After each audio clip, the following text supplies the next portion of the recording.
Good afternoon. It is the appointed hour. We'll go ahead and start. I'll call to order the February 23rd meeting of the Oklahoma City Riverfront Redevelopment Authority. Item 2 is items from chairman. And do we have any of our committees that have any updates? Update on the River Subcommittee, Maps 3. Brian? We'll be meeting later today just to hear more update. Okay. Item 3 is the minutes from the December 22nd meeting. Do I have any changes or corrections? Move approval. We have a motion and a second. Cast your vote. It passes unanimously. Item 4 is a consent docket. We have the oil and gas revenue report, what little bit there is, and the river corridor events update. Do you have any questions on either one of those? Move approval of both items. Cast your vote. It passes unanimously. Item 5 is our primary agenda items. Item A is receive the quarterly river cruisers update. Looks like Jeannie's loading it up.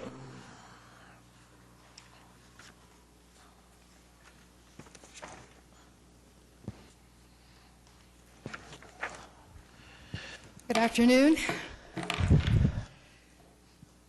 Yes, the review of our 2015 season is what I have prepared for you today.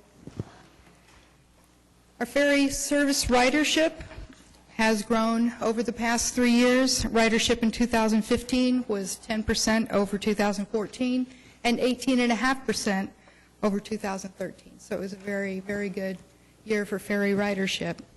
Ferry riders per service hour finished the year at 10.57 riders per service hour. Our target is 10, so we did very well on our volume as well. Cancellations in 2015, as you can see from the chart there, the majority were due to weather. The horrible weather that we had in May, the rainy weather, accounted for over 270 of the cancellations that we had. The ones that were not due to that weather event were the lowest we've had in 5 years, only 27 cancellations. And those were due to a few equipment failures. We typically close down for the Regatta Festival for 1 or 2 days in there. And we had one late departure waiting for some passengers to board. On the subject of equipment failures, we do have the Devon Discovery in haul out. It's being completely sanded and repainted. It's having the drive shafts are getting brand new bearings. We'll be putting graphics, brand new fresh graphics on the boat. The audiovisual system is being completely redone with all new equipment, new speakers, amplifiers, and all the other components. We will follow them with the Devon Explorer within the year, and then the Pioneer.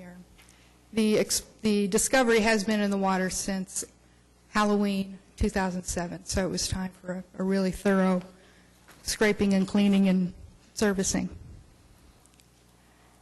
Our charters in 2015 were below those sold in 2014. The biggest impact on that was the May cancellations. Many of those people, most of those charters did not reschedule with us. It was obviously some sort of event that was time sensitive, and they made plans with other venues. We are working on a new charter brochure to try and increase our charters, and we've increased some of our specialty cruises to help beef up our revenue. I've listed there some of the occasions that were celebrated in private charters this year, and the mock-up at the left is a previous private charter piece that we had produced, and we're going to revamp that, give it the fresh logo, and have that ready to go within the next month. For marketing this year, Discover Oklahoma will be out to film a feature on our ferry. The show will air on a Saturday at 6:30 p.m. We'll have a date, and we can let you know when that's coming up. They advertise statewide. They also have video on demand on YouTube and on their website. And as you can see there, they have over 3 million viewers. The bulk of our marketing will be spent on social media being the preferred way to reach the younger audience, and seems to have worked pretty well for us in the past, and we intend to beef up our efforts in that area. We had a lot of activity on the river cruisers in 2015 with Haunt the River, the Holiday Boat Parade, our specialty cruises, and of course our ferry service. And once again, the onboard surveys reported 100% satisfaction with all elements of the service. And with that, I'll be happy to answer any questions. Any questions? Very good. Thank you. Thank you. Item B is to receive the, we need a motion to accept that report, I'm sorry. So moved. Second. Cast your vote. Passes unanimously. Item B is to receive the unaudited interim financial statements for the period ending December 31, 2015. Any questions on that? My only question was, what was the payable to the city of Oklahoma City? Dennis, do you know what that? I don't, but I believe we have somebody from the finance department that might be able to answer that question.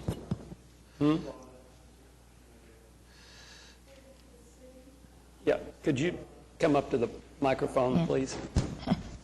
Mine's not doing very well either, but under the under current liabilities, there was a payable to the city.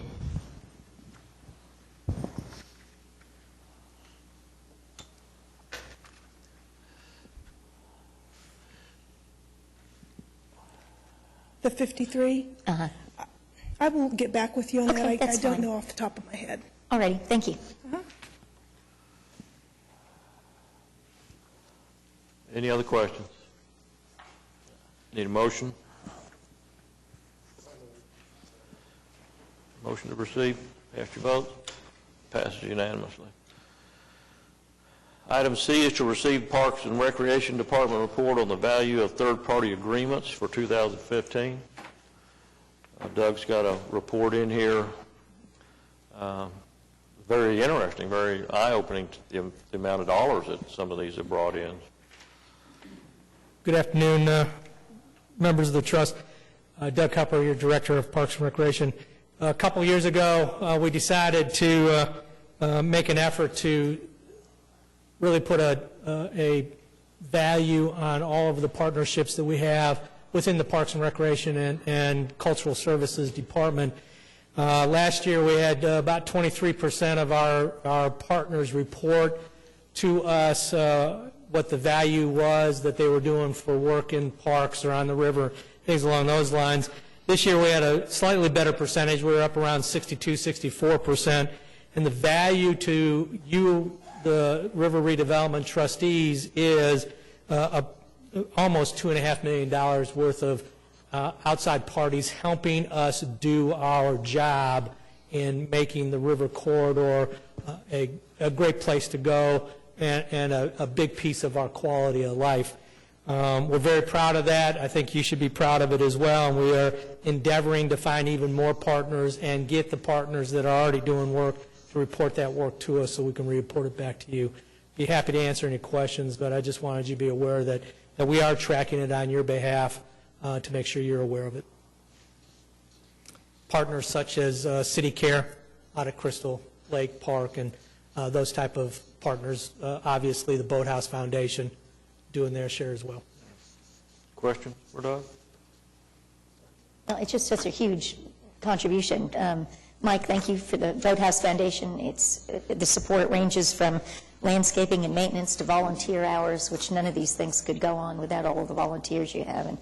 And same comments for City Care. They've done such an awesome job out at Crystal Lake. We wouldn't have that little gem if it wasn't for their great help, and the Community Foundation continues to be so generous. Thank you, Brian, with the Voice Trust opportunities. So I hope we can gather more, but I think $2.5 million is just reflective of how incredibly generous our partners are in this endeavor. Yes, ma'am. Need a motion to receive that report? Second. Cast your vote. Passes unanimously. Item D is to adopt a resolution accepting the annual inventory of the Oklahoma River Rowing Canoe Kayak Race Course, submitted by the Boathouse Foundation. Something that's required every year.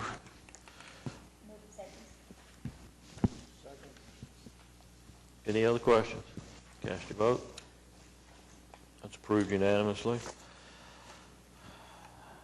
Item E is to approve a lease agreement among the Riverfront Redevelopment Authority, the City of Oklahoma City, Boathouse Foundation, for property within the Oklahoma River Corridor west of the Exchange Avenue, adjacent to the Western Basin Boat Ramp and Courtesy Dock. This is the Exchange Avenue Boathouse. Move approval. Any other questions? Cast your vote. It passes unanimously. Item F is to approve park improvement maintenance agreement with the Riverfront Authority, Water Utilities Trust, the city, and Schlegel Bicycles to install and maintain numerous cycle aid stations at various locations along the trail system. If I look at that document, come on up, Doug, get the document right, there's one that's on the river itself. Yes, sir. Currently, that is the game plan. Again, Doug Cupper, the Pathways and Trails Committee, in a never-ending effort to improve the quality of our bike trail system, is looking for partners again to help add amenities. And one of the things that Mr. Schlegel has stepped up to offer are bicycle repair stations, and you have copies of the likenesses in your packet. I just wanted to spend a few minutes to explain it to you. These single apparatuses not only have pumps in them in case your tire needs to be refilled, but it will have tools on it so you can adjust your spokes, your chain, replace your wheel, whatever the case may be, adjust your seat right on the apparatus. One of the things that we feel is important, this is a $1,500 per unit contribution that the Schlegel Bike Shop is offering to the citizens of Oklahoma City. It does come with a bit of a price tag. They are recommending to be able to sell small advertisements from donors that are helping to pay for that $1,500 repair station to go on the device. The Trails and Pathways Committee has ordained at this point in time that the little placards that have both the Schlegel ID on it and whoever might be partnering with them to help provide that station, no larger than a 4x6 placard on the post that is the main piece that is the repair station. It has ears on it so you can actually hang your bicycle up, keep it stationary. It's quite a unique item, and some of the bigger cities that have had bike systems for a long, long time have these in place as well. As you noted, Mr. Chairman, we only have one right now targeted for the river corridor, but we want to make sure you're comfortable with the advertisement, the fact that we are putting these in, and the fact that we will probably have more come online as we go forward to see how people are receptive to them. We're still trying to determine the distances apart that these need to be so that they are convenient but not overwhelming and making it unsightly. We are trying to make sure that these are going in locations where we already have other amenities, such as benches, or the bicycle club is putting in information kiosk. We want to try to keep all this, I don't want to call it clutter because it is important items, but keep all these items in centrally located areas so that people will have an expectation of what those amenities might be around the next corner. And I'd be happy to answer any other questions you might have. Any questions for Doug on that? I think this is a great step in the right direction to get more usability on the trails, is having some of these amenities, and so I think this is a good place to start and then to kind of see how it all works. Thank you. Okay. I have a motion and a second. Cast your vote.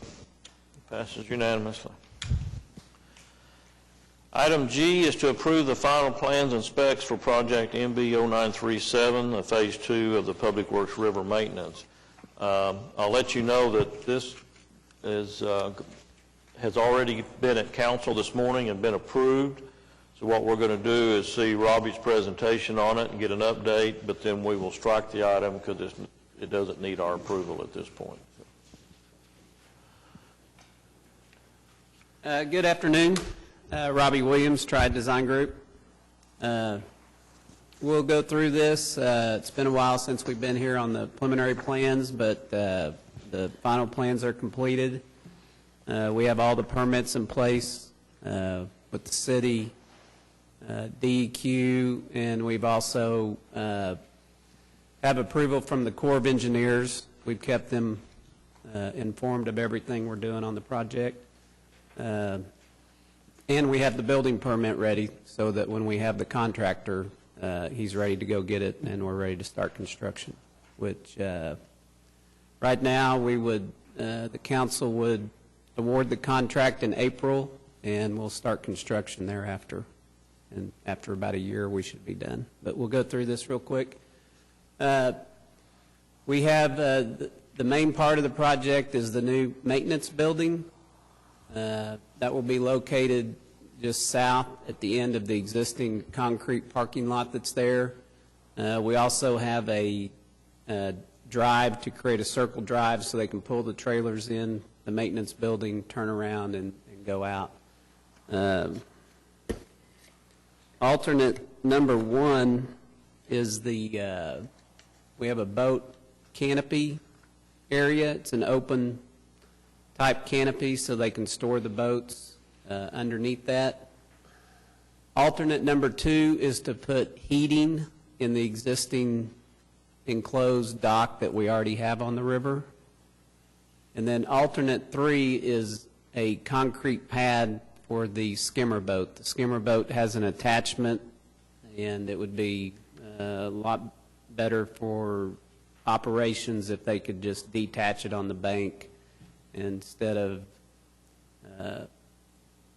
putting it up the ramp and storing it in the parking lot. Alternate number 4, which will be required for the project, we just separated the cost. It is to extend an 8-inch water line. Currently we have a water line that comes to the facility, but it's a dead-end line. And in order to get proper flow for fire protection for the building, we need to extend that line in order to create a loop. So we'll go to the next one. This is the just a blow up of the general area that I just described. Again, to my left will be the where the maintenance building will be, and then we have the circle drive back to there. So what I'm going to do now is let Walt Joyce go over the building. So does anybody have any questions in regards to the overall site or so? Okay, Walt. When we brought the preliminary plans before you earlier, I'm happy to say that from a plan standpoint, which is up there, essentially no changes have been made to it. It's intact as the way it was originally brought to you. And then, so the next slide is really pretty clear, if you want to go ahead and, there you go, is that you've also seen this rendering before. It essentially shows what Robbie just talked about, the open storage shed, and then the facility itself. It seems like it's kind of a quick presentation, but as I mentioned, it's pretty much intact as you've seen it before, and I'm just bringing you the update. And I'd be happy to answer any questions you may have. Any questions? Yeah. Thank you. Thank you. As I said earlier, at this point, what I need is a motion to strike the item. So moved. Any other question? Cast your vote. The item is stricken. Next item is the claims docket. I've got a question or discussion I want to bring up on the claim dated 1/13 through 1/20. It has an item for the Greater Oklahoma City Metro Hotel, and what that is a yearly membership that we pay to the Hotel Association. In our discussion months ago about our revenue and expense situation, the issue was brought up whether continuing to pay memberships from the trust was something we needed to do or not. So I'd like to get a feel for what the trust, if the trust thinks having a membership in the Hotel Association is something that's worthwhile or viable, or is that something we want to look at a cost-saving feature on. We have two other items, they're not here today, but we have two other items coming down pretty quick, two other memberships, and that's to the South Chamber and the Greater OKC Chamber. So the same question would apply at some point to those also. But I'd like to get a feel from the trust whether you think that we want to continue to keep this membership or not. What does it purportedly do for us? Does it give us access to the hotels for I don't know, Pat and I were advertising? talking beforehand. I don't know that they do anything for us. It's just been more of a supporting mechanism that the trust has had for that. The membership in the Hotel Association is really more of a courtesy because both organizations, ours and theirs, work together on a lot of things. We've used their group to get, for instance, when we announced the Oklahoma River Cruisers program, we were able to get very quickly into their leadership as members of the organization to facilitate those sales and marketing opportunities. There are similar arrangements with respect to some of the connectivity between the Aero Meridian corridor and the new corridor right along the Riverfront at 15th Street. So, there's not any particular admission that is involved with this or any privilege to go to a certain function or attend an event. It's really more a matter of we do have some cooperative efforts, but it's certainly, I don't know that there would be anything lost if we explain to them in lean times this is something we may need to curtail, and certainly at the pleasure of the trustees.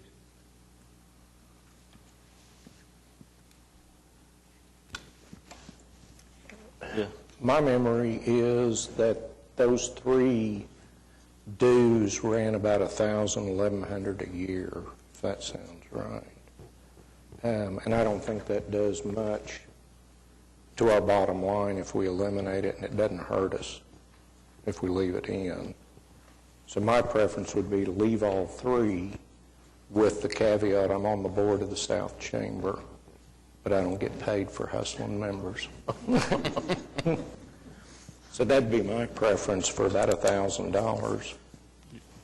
Preference would be to continue our membership in all three. Is that what you're saying? Yeah. I Any other second comment? that if it's a motion. No, you can only vote on this particular plan. Right.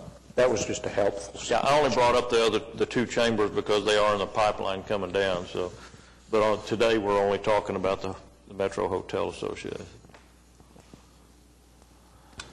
If there were no other questions or comments about the claims docket, I'll move approval. Second.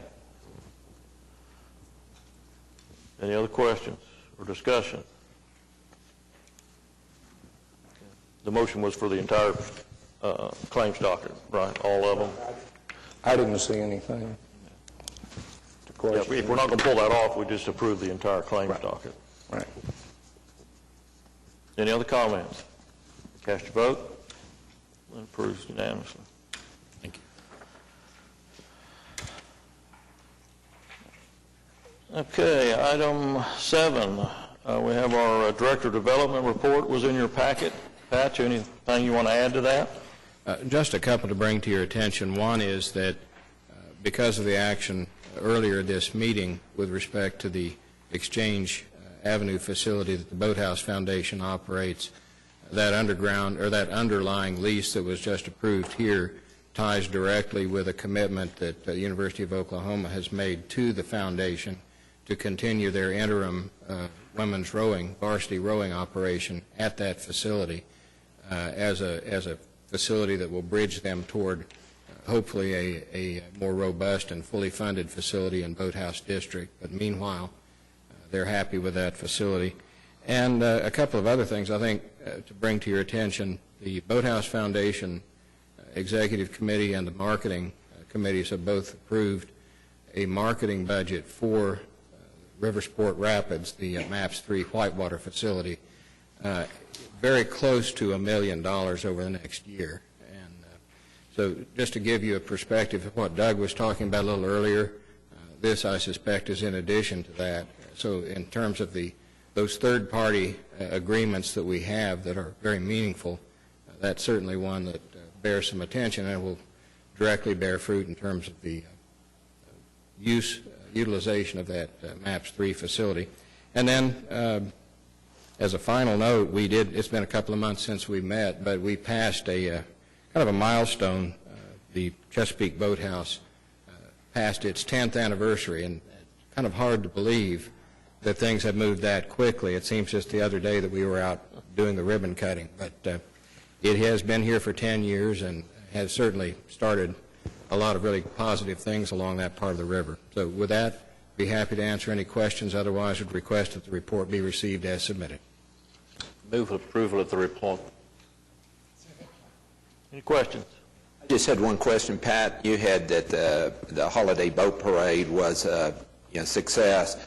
On their news release and on their website, it had proceeds benefit the Oklahoma River Foundation. Have you gotten an accounting back on that, or are we going to get any money from that this year? I have not received an accounting on this year's event. No, sir, I have not. Are we going to?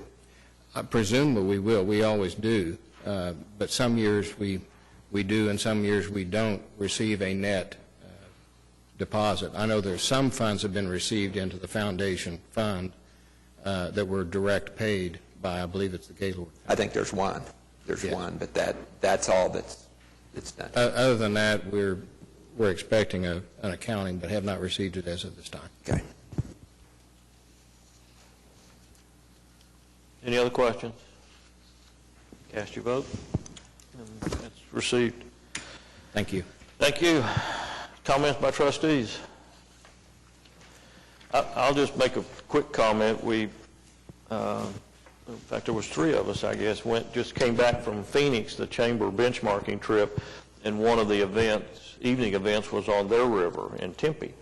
And it's a really nice development, and they've got a lot of economic development things going on, but it's just, I'm going to say just, it's going to sound like I'm making light of it, I don't mean to, but it's just 2 miles long, and they spend an awful lot of money on it. But I came away thinking how much we have done in Oklahoma City with our river with a lot less money compared to them. But it was a nice visit, and I'm not sure you want to try to deal with the inflatable dams that they have there, or although they are building a stationary dam now. So it's, Mr. Couch briefed me on their trials and tribulations with their inflatables, and that they were going to dams much like the ones we have on the river. yeah. I think another thing we came away from was what a gold mine we have on our beautiful river. I mean, it's a long-term vision. Mike, I can't believe it's been 10 years already, but, it's a long-term plan to develop even part of 7 miles on the river. But it was really exciting. State Farm relocated one of their giant call centers. They are really great facilities, public and private. But don't forget, are you going to come talk to us about Road to Rio? I think it'd be a good idea. Any other comments by trustees? Citizens? Mike, how's the Road to Rio coming? Mike Knopp here. It's coming very well. We are still working on finalizing the scope and scale of the entertainment piece of the show, but the festival itself, like I've said before, it is coming from Times Square to Oklahoma City, and U.S. Olympic Committee is very excited. In fact, they came on Friday for a site visit, and we're absolutely blown away. I mean, they didn't know what to when they walked in the Whitewater Center. they were stunned by what they saw, and I think they would say that standing here. So I think it's really going to impress a lot of people, and I think they grew more excited having seen it. So, so we're looking on ways to really connect a lot of dots with that event and what that could mean and other opportunities that will come as a result. You'll all be receiving invitations. We'll have a VIP component as well. It'll occur May the 7th. The festival will go on throughout the day with the show in the evening, and then the festival again on Sunday. Would mention, too, that it's going to be an ideal opportunity to showcase how unique our river is, because we'll have the Olympic trials going on, christening our Whitewater Center, is the first event, quite a first event to have, but we'll be sending athletes to Rio, and then we'll have the Road to Rio Festival outside the Whitewater Center, and then we'll have the Central Youth Rowing Championship on the river right adjacent to the Whitewater with 1,500 rowers from around. So a lot of action going on at that event. So, Do you still need some sponsorships for the festivities? We sure do. And we understand it's a challenging time right now, but we are seeking partnerships throughout the community at all different levels to just be involved. This is a historic milestone for Oklahoma City, and we want to do it right and really show this off to the world. And how can people find you if they want to participate? They can contact me. We'll do the sales pitch right now. They can call me at 412-0766 or email me at mknopp@okcbf.org. Go on the website, boathousedistrict.org. So we have all the information is there. And I just say, Councilwoman, when I first started talking to Pat, Rio Salado project in Phoenix and Tempe, my wife's name, by the way, was something we looked at. And ironically, one of the athletes on the OCU rowing team, his mother is very involved. He came from that rowing club, and they're coming to us to learn how they can maybe build a boathouse. So things have really come full circle. So. Can you give us a picture of what it looks like right now? Is the course finalized? Is there water there? Sure. The course is the course is nearly complete. They're pouring some walls still, but now they're just fine tuning all the rapid blocks and landscaping. And in fact, they connected power to the pump house, I think just yesterday. We anticipate water to be coming in, filling up here in a couple of weeks. They'll take like 10 days to fill up, and then there'll be a dry run on the pumps, and then they'll turn the pumps on once the water comes in. So things are moving along very, very well, and they're on track. Downey has done a superb job, and I think everyone will be excited by what they see. So. Mike, how about all the furniture and fixtures and stuff? Is that coming in? Will we be pretty fully decked out? Well, we are working on that. There will always be opportunities to do more, and we will have a wish list, certainly, as time goes on. But we will have tables, chairs, obviously, for the kitchen equipment. Will the restaurant be open? The restaurant will be open. The plan right now for the restaurant is it will be open during the operating hours of the Whitewater Center. So if you want to kind of have dinner or lunch, when the water is flowing, the kitchen will be active, and then the facility will be available for private events when the water is not on. So. And is the Boathouse Foundation operating the restaurant? We have a third party that we're working with, finalizing the agreement, and very capable, and we're excited to. We're working on the branding as we speak. Great. So.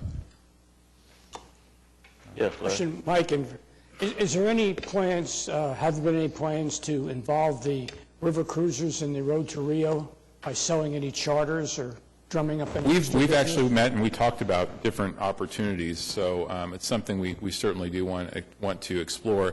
You know, the thing that's interesting, there's going to be all these races going on during the day on the river and the Whitewater, but this will certainly involve fireworks in the evening. So that would be a good opportunity to bring the cruisers out. Or we've talked about having them stationed inside one of the inlets as another VIP area or during the festival, and that's something I think that we're going to continue to explore. So. Anything else? And the only other Chairman I'd mention is that we have finalized our agreement with Oklahoma State University as well, and are very well underway with our swiftwater rescue program. And a curriculum is in place for, there's going to be multiple levels. The first level, the curriculum is complete, and we'll have a training session in May for that first swiftwater rescue training class. And we think that'll be very, very popular. We're working with the Oklahoma City Fire Department as well on that.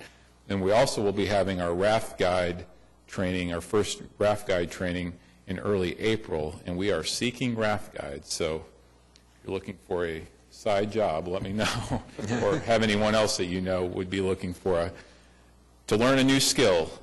We certainly are looking for those guides. So, well, I know talking to the fire department, they're really excited about the program, and the Oklahoma City crews are. And the thing about it is, in this part of the country, there's other programs that can utilize centers like Charlotte and others, but this part of the country, the swiftwater training has had to rely on natural rivers. You never know whether there's going to be water in it or they're going to be flowing too fast or whatever.